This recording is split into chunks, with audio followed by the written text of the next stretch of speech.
हनुमान ब्रह्मा विष्णु महेश मनाऊं और खाटू वाला श्याम गाँव इन सब की वंदना मेरे पूर्ण हो सब काम। गुरुर् ब्रह्मा गुरुर्विष्णु गुरुर्देव महेश्वराय गुरुर् साक्षात् परब्रह्म तस्मै श्री गुरुवे नमः। आर्य भवानी तुम वास कर मेरे घटकेरी पर देखो रसना पर वासा करो तमय शुद्ध शब्दे मुख बोल। श्री गुरु चरण सरोज रज निज मन मुकर सुधार वर्ण रघुवर विमल जसु जो दायक फल चार सिया।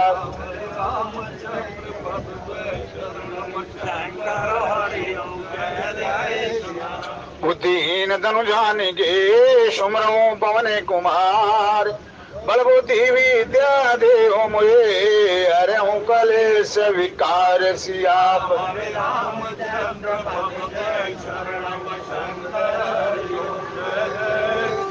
बोलिए शंकर भगवान की।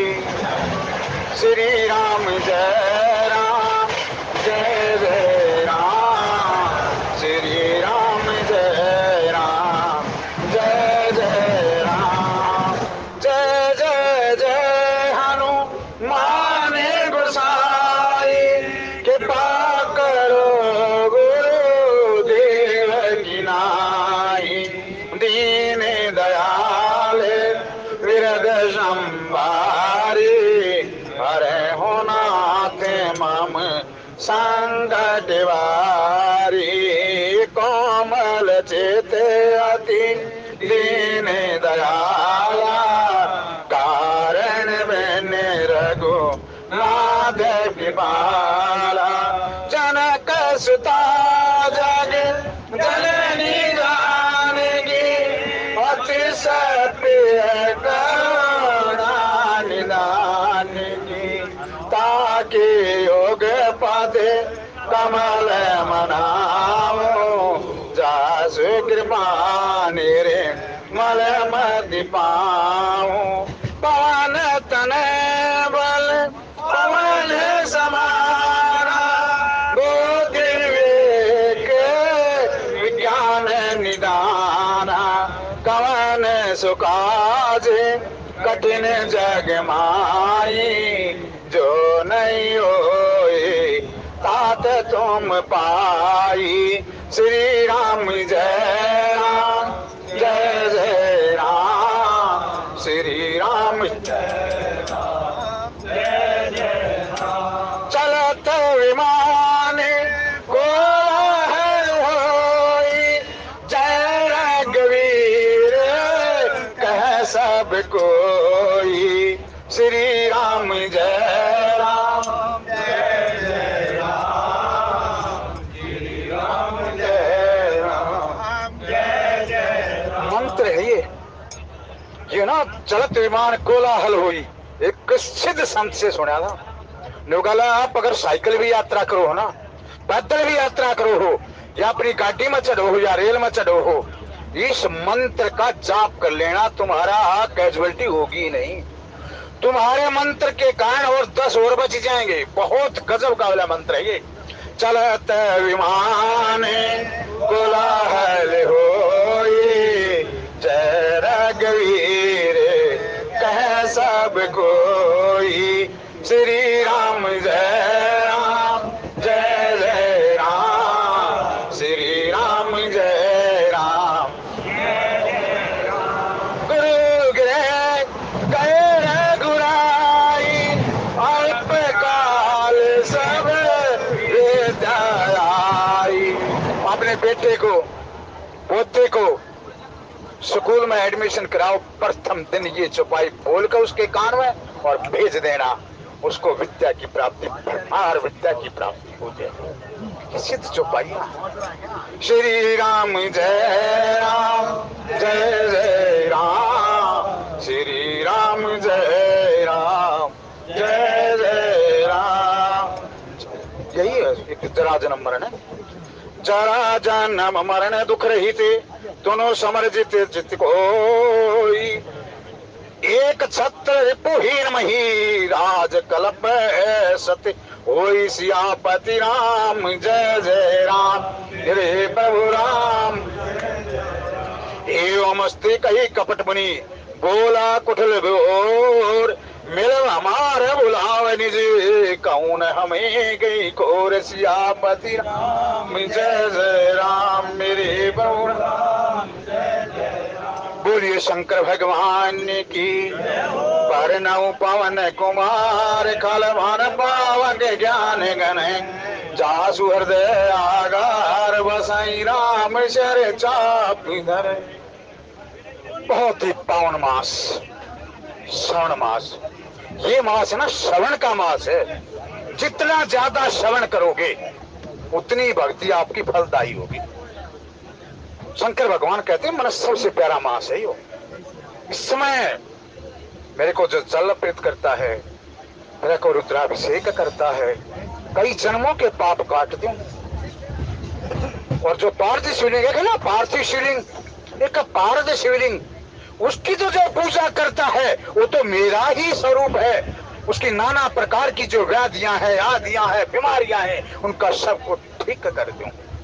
और यहां तक बोल दिया कि गंगा के जो को जल भर करके हरि की पौड़ी से, और उसको आकर के मेरा श्रावण के महीने में 14 त्रयोदशी के दिन मेरा जल से अभिषेक करता है, वो तो मेरे ही धाम को प्राप्त हो। आप कहोगे वहां तो चोर चुके चौके नहीं, कोई बात नहीं। गंगा जी के छोड़े बेटे इतने मुर्दे दिखे हूं, चोर मिले को चार मिले, दुनिया लुट खाओ, फिर भी सब कुछ होते हुए भी गंगा मैया की महिमा कम नहीं है। गंगा मैया की महिमा कम नहीं है। वैसे नहीं जाओगे आप। गंगा और शिव जी, जब तक ये धरती जमीन आकाश रहेगा, दोनों को आप नाम लेते रहोगे। आप नहीं जाओगे तो यहाँ गंगा में यहाँ डूबा लगाते हो। किसके सिर पर है गंगा मैया? भगवान शंकर के सिर पर। किसके चरणों से निकली? विष्णु भगवान के चरणों से निकली। गीता गंगा बड़ी गजब की। वैसे मत जाओ, आपको आत्मा नहीं मानती, नहीं कि नहीं गंगा से को वंचित रह नहीं सकता, गारंटी है ये। गंगा ज्ञान की प्रवाह है। वहां जाकर के हम उसका भौतिक स्वरूप देख ले हैं कि बहता पानी है, लेकिन उसका मूल स्वरूप क्या है गंगा का? अगर मूल स्वरूप को एक बार खड़े होकर निहार लिया तो फिर आपको जो है ना, दो गुत्थों में बेड़ा पार है। मूल स्वरूप का वहां पता चल गया। रे मां, तेरा उद्गम स्थान कहां से? ये वहां जाकर विचार किया करो। उस भौतिक स्वरूप को मत निहारना, उस मूल स्वरूप को। मां, तेरा भगरी के चरणों से तेरा उद्गम स्थान।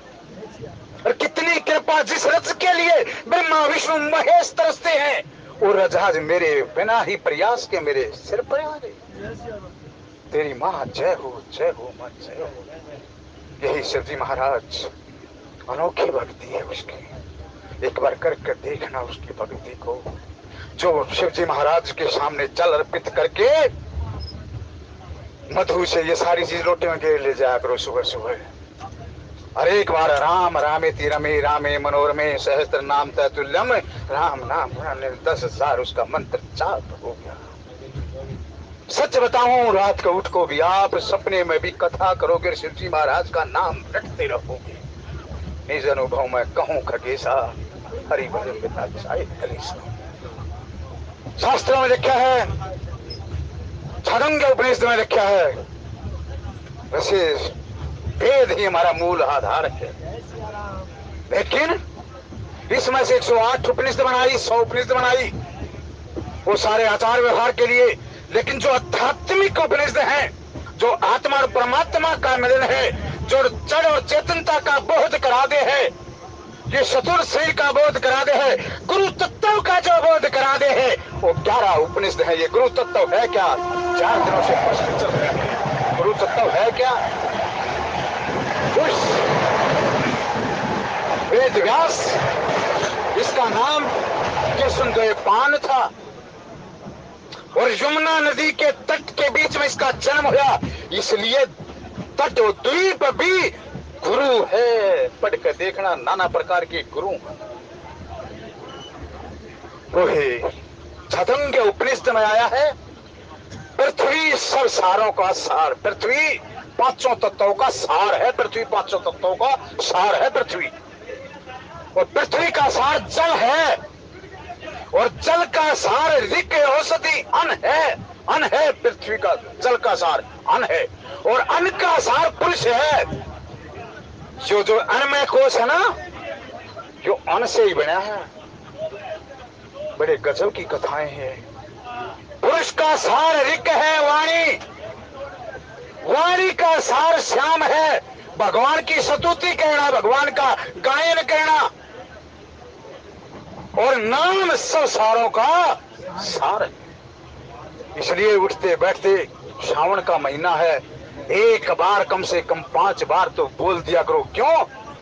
ये नाना प्रकार के हम जहर पीवे हैं। समुद्र मंथन की कथा है क्या? अच्छाई और बुराई का जब मंथन करोगे, जब मंथन करने चलोगे, उसमें से शुरू में आपको जहर ही मिलेगा, और जो उस जहर को बचा जाएगा उसका नाम शिव शंकर है। और उस जहर को बचाने के लिए भी कंठ में राम राम हो, उससे विस्पान करो, वही आपका राम जो है उस जहर को विश्राम बना देगा। इसमें दूसरा, इस जहर को बचाने के लिए ये दुनिया जहर उगलेगी आपका। कल तक तो ये था, आज ये कथा करते हैं, आज ये कथा के डिब्बे में बैठते हैं, आज ये भक्त हो गए हैं। इसका जो जहर है, इस जहर को जो बचा जाएगा वो शिव है। और इस शिव ने बता दिया, इसका एक ही मंत्र है, बोल बम बम बम, बोल बम बम बम, बोल बम बम बम। श्रावण के महीने में मैंने शिव पुराण में पढ़ा है, जो जितना बम के जयकारे लगावेगा उतना ही जहर को बचाने में सक्षम हो जाएगा, जहर को बचाने में सक्षम हो जाएगा।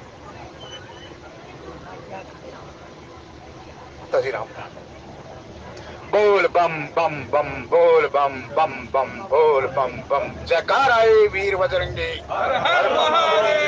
वहां जाकर के देखो कावड़ का कैसे, भले वहां मानता हूं मैं चोर है, चुकेरे है, लुट्टे हैं, सब कुछ है, लेकिन फिर भी शिव की महिमा शिव की ही है। गंगा माई को जब अपने आरूढ़ लेकर के, किसकी सामर्थ्यता है जो गंगा माई को चल भर के कांधों में लेके, नहीं, प्रेम के कारण मैया कहती है, चल बेटे मैं तेरे साथ हूं, चल। और रुद्राभिषेक करते, बड़े प्यार से रुद्राभिषेक। कष्ट भी है, ये ऐसा है, इसके बिना रहा भी ना जाए, और इसके बगैर वहां जाकर के देखो क्या गजब का नजारा है। भोले की बारात है ना, फेसबुक में रिकॉर्ड है, 24 घंटे अरविल धारा है, जिस प्रकार गंगा की धारा है। हाँ, देश विदेश से पुल पर के अंग्रेज आकर के विदेशी जो है इसकी चित्रकारी, इसकी वीडियोग्राफी करे, अपने देशों में दिखावा है कि हिंदुस्तान एक ऐसा देश है जहाँ गंगा को माँ मान करके, पवित्र नदियों को माँ मान करके उनकी पूजा करते हैं, पूजा करते हैं। आइए भानु प्रताप की कथा, जब किसी भी संत के पास जाओ, वहां जाकर के संसार मत मांगना, संसार बहुत भोग लिया आपने, वहां जाकर केवल परम तत्व की प्राप्ति ही करना। संसार मांग लोगे वृथा बढ़ेगी, वहां मांगना है प्रभु एक ही बात बता दो कि सत्कर्म है क्या। नारद भगवान, बड़े ध्यान से सुनना भगवान, ये खांड की रोटी है, पता ना मेरी समझ में नहीं आ रहा, ये मैं शुरू कहां से करूं, इतना गजब का ये। और अगला जो अगले दफे में प्रवेश करोगे, उन्हें कह दिया कि एक वैसे एक ब्राह्मणों से डर जाइए, बाकी मैं सब कुछ संभालूंगा, जो कुछ तू मांगा है वो मैं देने में समर्थ हूं, लेकिन ये ब्राह्मणों के शाप से बच जाइए। उसको अवगत भी कर दिया, लेकिन होनी बड़ी बलवान है, होनी बड़ी बलवान है। कथा मांग लेता तो सब कुछ। नारद भगवान भ्रमण कर रहे, मृतलोक में गए, दिल खिल भिन हो गया कि हाँ जो ना समझता तो बहुत है, घड़ा में मार्बल के ऐसे ऐसे फर्श हैं जो उल्टा प्रतिबिंब दिखाई दे है, समझता बहुत है लेकिन पवित्रता नहीं है। बहुत अच्छे अच्छे घरों में बर्तन हैं, चांदी तक के भी बर्तन होंगे वो किसी किसी के घरों में, यहाँ बैठने वाले के मध्य में, नहीं तो ऐसे चमकीले बर्तन हैं। उन बर्तनों में सवस्था तो बहुत है पर पवित्रता नहीं है। कपड़े तो बहुत ब्रांडेड हैं, सवस्था है कपड़ों में भी, पर पवित्रता है ही नहीं। ज्ञान तो बहुत है लेकिन ज्ञानी तो है ही नहीं। वैराग्य तो बहुत है लेकिन किसी के जीवन में वैराग्य है ही नहीं। ऐसे वैसे उसने प्रश्नों की झड़ी लगा दी। एक एक करके सुनना। घरों में सवस्था दिखाई देगी लेकिन पवित्रता नहीं मिलेगी। पवित्रता कब आएगी घर में? जब गौ के गोबर से उसको लिपाई कर दोगे तब पवित्रता आएगी। वो नहीं बोला फिर जी कैसे हो?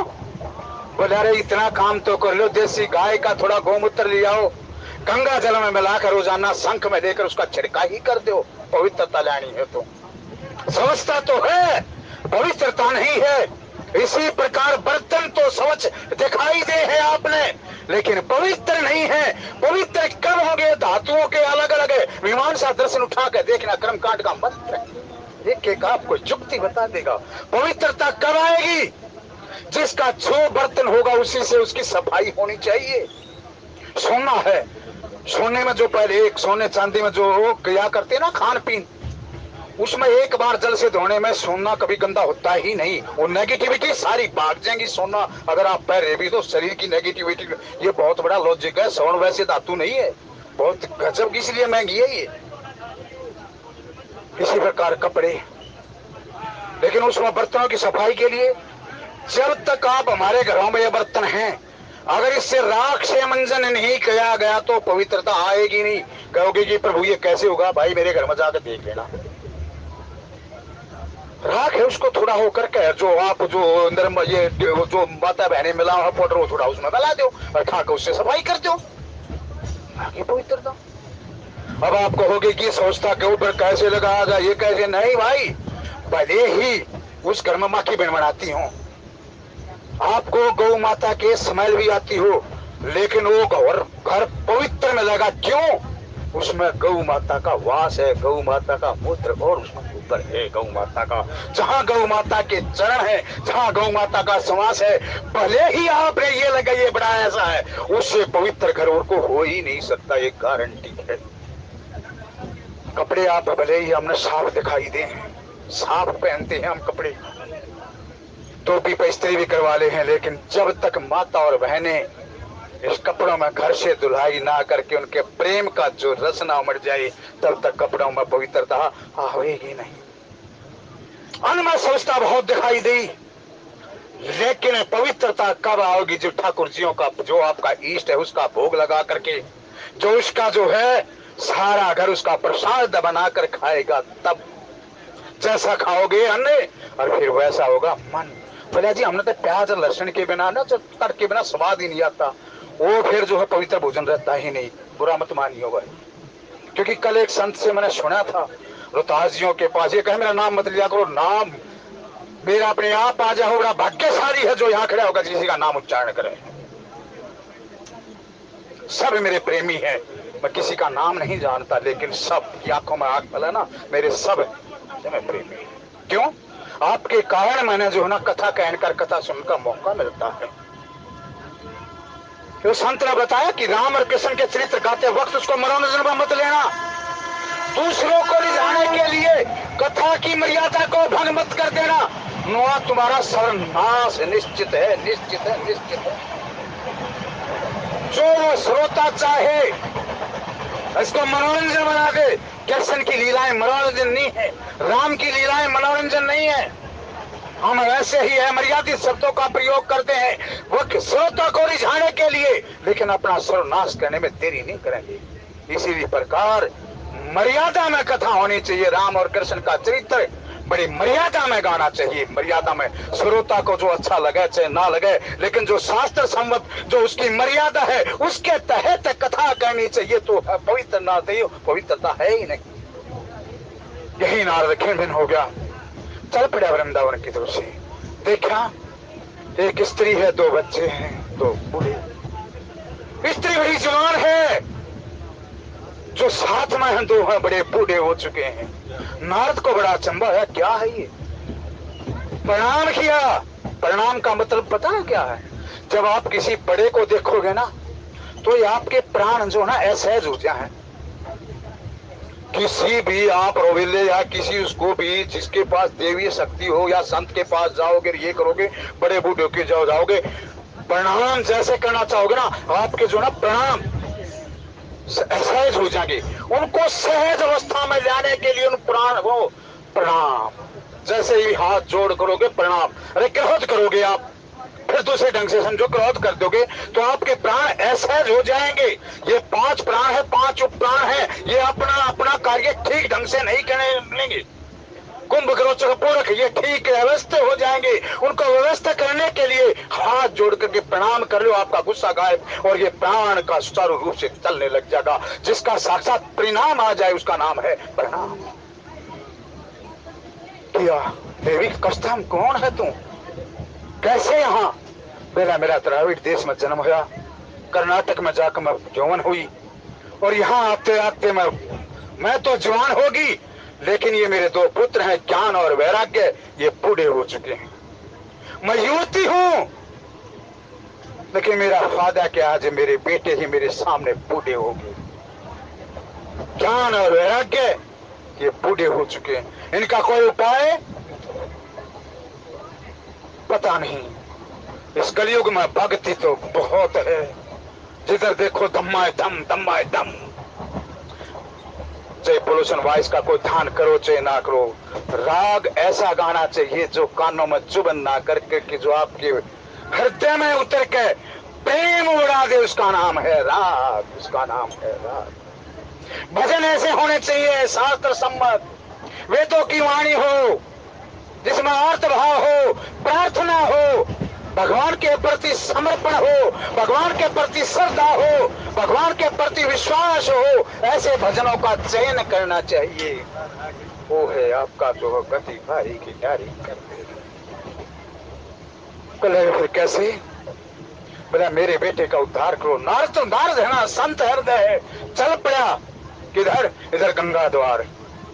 अभी देखो कितना हम मर्यादा में लिखे गंगा द्वार, वाल्मीकि ने लिख दिया गंगा द्वार। ये गंगा द्वार क्यों हो? बोले यहाँ रफड़े फड़े हैं, कोई तो कहे बोले हरि का द्वार है, कोई कहे हर का द्वार है। बोले हर का द्वार कैसे? बोला गंगा माई हर से प्रकट हुई है। बोले हरि द्वार कैसे? बोला ये जो है ना, जब आप जाओगे ये रास्ता है, एक केदारनाथ को चले जाएगा, एक बद्रीनाथ को। बोले उसके उससे लिख रहा है ये। बोला नहीं, बात एक ही है। समझाने के लिए इसको गंगा द्वार कर दिया। गंगा में ही हरि हर दोनों का समागम है, इसलिए मैंने इसको नाम रख दिया गंगा द्वार। गंगा द्वार से जाकर के व्यास जी से मिले, पास सोनक आदि सब, वहां पर प्रणाम किया। नारद ने एक ही प्रश्न किया वेद व्यास जी कि जी सत्कर्म है क्या? उसी बात है, ये भानु प्रताप की कथा है ये। बोला सत्कर्म है क्या? बोला सत्कर्म का नहीं, सत्कर्म केवल और केवल भगवान की कथा का नाम है सत्कर्म। आयोजन हुआ, कथा सुनने बैठ गए और जैसे ही कथा सुनने बैठे, विश्वास और श्रद्धा समर्पण इतने में वही युवती आ गई। दोनों के दोनों को ज्ञान और वैराग्य वो जागृत हो गया। भक्ति ने ये द्वारा से ये ज्ञान भक्ति और वैराग्य, ये जो उत्तराखंड है ना, ज्ञान भक्ति और वैराग्य का द्वार है। ये वृंदावन उस ज्ञान को पुष्ट करने के लिए प्रेम का द्वार है, प्रेम की भूमि है। ज्ञान में जब तक प्रेम नहीं आएगा, जब तक जो है ना शरणागति नहीं आएगी, और जब तक शरणागति जीव के नहीं आएगी, जब तक भक्त की भगवत प्राप्ति नहीं होगी। ये वृंदावन धाम जो है प्रेम की भूमि है, यहाँ प्रेम ही प्रेम है। ज्ञान को पुष्ट करने की अंतिम चरम सीमा ये वृंदावन धाम है। वृंदावन धाम यपारे रटे जा राधे राधे, रटे जा राधे राधे, जपे जा राधे राधे, राधायल बेली सरकार रटे जा राधे राधे। भाई अगर वृंदावन में जाकर आपने राधा नहीं बोलिया उसका जीवन आधा है। राधा अलवेली सरकार है, प्रेम को जागृत करने वाली है। ये उत्तराखंड भूमि ज्ञान और वैराग्य को पुष्ट करने वाली है, और ज्ञान की चरम सीमा का नाम वृंदावन धाम है। अब थोड़ी ही कथा को यही ब्रेक देकर बीच में गुरु बना लिया। गुरु ऐसा चाहे कैसा भी हो, कपटी भी हो, क्यों ना हो, क्रोधी हो, कुछ भी हो, लंपट हो, लेकिन जब शिष्य ने गुरु धारण कर लिया तो उसके लिए वो परमपिता परमेश्वर है। गुरु से बढ़कर के कुछ है ही नहीं। मैंने 2-4 दृष्टांत दिए, इन दृष्टांतों का भी एक दृष्टांत मेरा बाकी है। वैसे दृष्टांत बहुत है गुरु के ऊपर, तो बहुत ये गुरु प्रेरणा थी ना, बहुत दृष्टांत पढ़ने को मिले, बहुत दृष्टांत सुनने को मिले। नाभाजी वो 5 साल 4 साल का बच्चा माँ बाप जंगलों में छोड़कर चले गए, अंधा है, रो रहा है। इधर से अगर देव जी महाराज का आगमन हुआ, दया आई, बच्चा गोद में ले लिया, हृदय से लगा लिया। बेटा तुम कौन हो? बोला जी मैंने पता ही नहीं मैं कौन हूँ। कहाँ जाएगा? बोला यही तो मैं पूछना चाहता हूँ, मैं कहाँ से आया, कहाँ जाऊंगा, मैं कौन हूँ? अगर देव महाराज ने कमंडल से, बोला मेरे को दिखाई भी नहीं देता कौन हूँ। अगर देव जी महाराज ने कमंडल से जल लिया, जल छिड़क दिया, बच्चे की ज्योति आ गई। आकर के वृंदावन धाम में रहने लगे दोनों।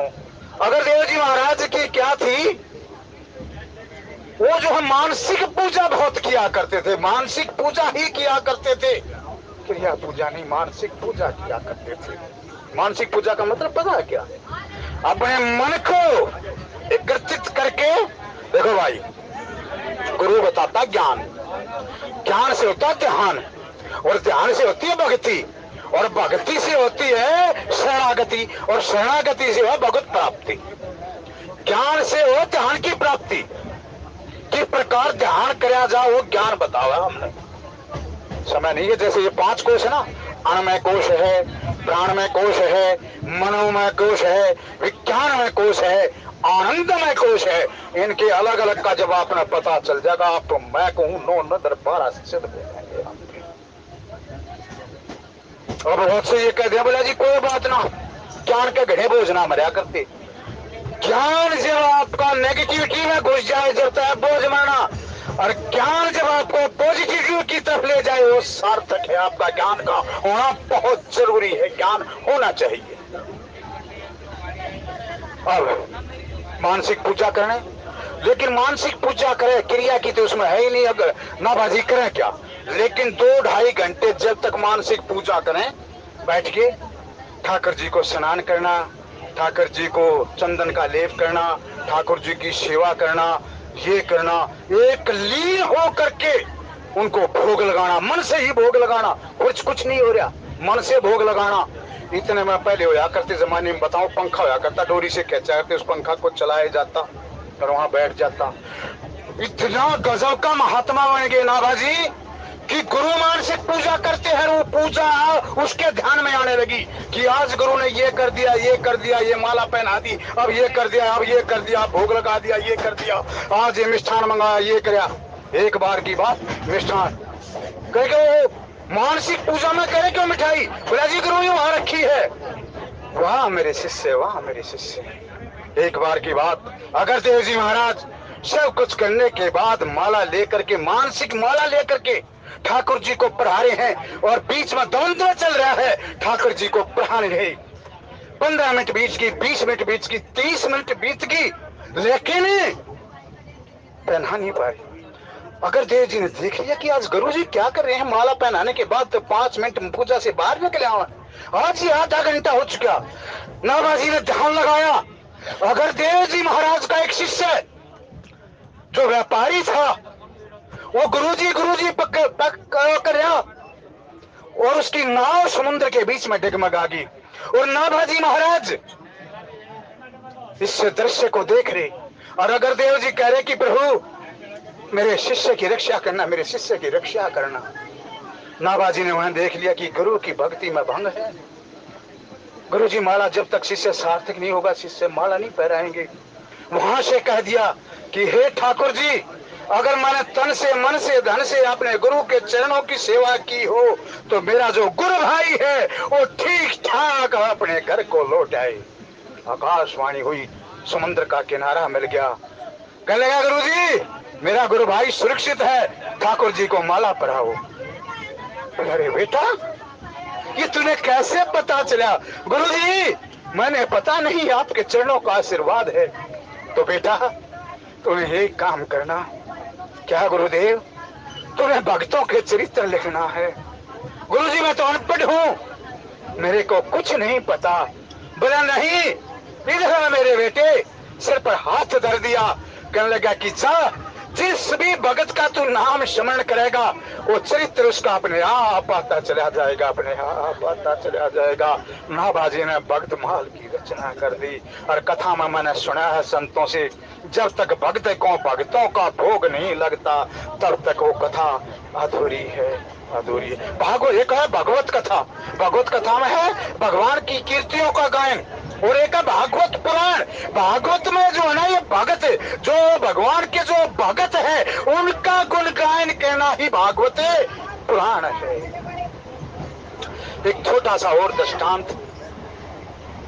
अब हम ना कुछ हमारे भाई है ना इस भंग कर दिया, साकार निराकार का भेद इतनी गहरी खाई कर दी। वो उसको अज्ञानी समझे है, उसको अज्ञानी समझे है, वो उसको मूढ़ समझे है, उसको मूढ़ समझे है। मूर्ति पूजा को जो आडंबर मानते हैं, अरे आप गीता का अध्याय उठाइए 11वां, उसमें कृष्ण भगवान ने अर्जुन को दिव्य दृष्टि दी और अपना सारा का स्वरूप दिखा दिया, सारा स्वरूप दिखा दिया अर्जुन को। और वेद व्यास ने किसको दी दिव्य दृष्टि? कौन था? संजय। उस संजय को दिव्य दृष्टि देकर वही सारा कुरुक्षेत्र का हाल, कृष्ण का सारा विराट स्वरूप, वो जो मूर्तिमान स्वरूप था, इन दोनों महात्माओं ने देख लिया। कौन कहता है कि मूर्ति में भगवान नहीं है? अब कहा जी वेदों में नहीं है। अरे भाई बात सुनो, वेदों में नहीं है मान लिया आपकी बात, लेकिन अगर वेदों में मूर्ति पूजन का व्याख्यान करने लग जाए तो ये रेल का डिब्बा भी, रेल पूरी रेल भी कम पड़ जाएगी। इतने भगवान के आकार है, इतने भगवान की मूर्तियां हैं, इसीलिए तो उसका भगवान का नाम निराकार है। अरे मेरे तो निरे आकार है भगत, बोल तुम्हें कैसा आकार चाहिए, मैं वैसा ही तेरे सामने प्रकट हो जाऊंगा। तेरे को सुनो, ऐ दुनिया के लोगों सुनो, वेद की ऋचाओं को पढ़ने वाले उनको भी मैं दर्शन नहीं देता, जो अपने आप को ज्यादा वेदांती बताते हैं, ज्यादा पुण्यदान में जो करते हैं, मैंने ये कर दिया, उनको भी मैं अपना दर्शन नहीं देता। ज्यादा जो तीर्थ यात्रा करते हैं उनको भी मैं अपना दर्शन नहीं देता। अर्जुन बोला प्रभु फिर दर्शन क्यों कर दो हो? बोला जो ऐसे तू अनन्य भाव से मेरे भक्ति करके मेरे चरणों की शरणागति ली है, उस भगत के लिए मैं दुर्लभ नहीं हूँ, उसके लिए जैसा चाहेगा मैं वैसा बन करके उसके सामने आ जाऊं। जय श्री राम। ये है। एक कथा और सुनो। कहाँ से आगे अरे भाई चलो, अब आपको शायद आए देंगे, लेकिन एक कथा मेरी आपकी 15 दिन के बाद फिर मिलन होगा। आपसे सभी से प्रार्थना है, आप भगवान से प्रार्थना करो मेरी यात्रा में किसी प्रकार की बाधा ना आए। ये सांसारिक वासनाएं जब कंधे पर कावड़ हो मेरे को ना सताएं, ये मेरी वासना सद वासना में बदल जाए, ऐसा आप सबका आशीर्वाद लेकर के मैं प्रस्थान करूंगा भगवान भोलेनाथ के द्वार पर। आज की कथा के भाव यही, अगर मेरे से कोई त्रुटि हो गई हो तो आप सभी बुद्धिमान हैं, उसको ठीक कर लेना। और आज की कथा के भाव मां पार्वती और शंकर भगवान के चरणों में समर्पित। क्यों हम खड़े होकर यहाँ कहने तो लज्जा है, हमने तो शब्दों का ज्ञान भी नहीं, व्याकरण के जो 6 अंग हैं उनका भी ज्ञान नहीं, अरे सच पूछे तो हमने स्वर का भी ज्ञान नहीं। स्वर में भी 3 भेद हैं, हर्ष स्वर, दीर्घ स्वर, लुप्त स्वर। कौन से स्वर में न्यूनता करनी है, कौन से में मध्यमा करनी है, कौन से में तेज करना, व्याकरण का ज्ञान नहीं। जो वर्ण की छोटी इकाई है एक है ये स्वर की, इसका भी ज्ञान नहीं। ऐसे कितने मंत्र बन जाए, कैसे कितने मंत्र बन जाए, हमने तो उसका भी ज्ञान नहीं। अगर कोई दुर्गा सप्तशती का पाठ करता होगा ना, उसमें लिखा होगा अम कम चम टम तम पम जम सम धूम एम हम दिजागरम दिजागर, इस शब्दों को तोड़ो दिक्रो स्वाहा, और आखिर में लिख दिया इसका तो ना तो अर्थ जान के समझ पाओगे, ना जानने की चेष्टा करना, केवल जाप ही पर्याप्त है। इसी प्रकार आज की जो कथा के भाव में मैंने न्यूनता क्षमा माचना में करते हैं, न्यूनता या अधिकता कर दी हो, या व्याकरण में कोई त्रुटि रह गई हो, माता पार्वती और शंकर भगवान अपने आप करें करावे आप असमानस ने कुछ नहीं हाथ। बोलिए जय श्री राम।